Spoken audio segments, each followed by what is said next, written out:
তাল খুব একটা পছন্দ না করলেও নরম তুলতুলে আর বাইরেরটা মুচমুচে তালের বড়া হলে মন্দ লাগে না, বেশ ভালো লাগে।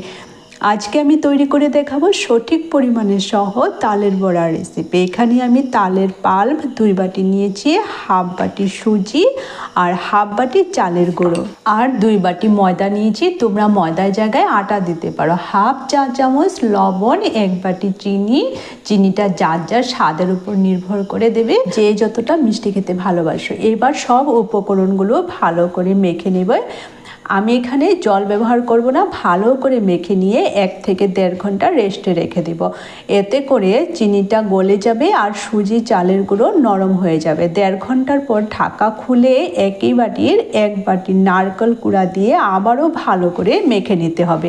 এবার সাদা তেল গরম করে ছোট ছোট করে বড়ার আকারে দিয়ে মিডিয়াম ফ্লেমে গোল্ডেন কালার করে ভেজে নিলেই তৈরি হয়ে যাবে দারুণ স্বাদের তালের বড়া। বেশি আছে ভাজলে কিন্তু উপর থেকে রং ধরে আসবে আর ভেতর থেকে কাঁচা থেকে যাবে।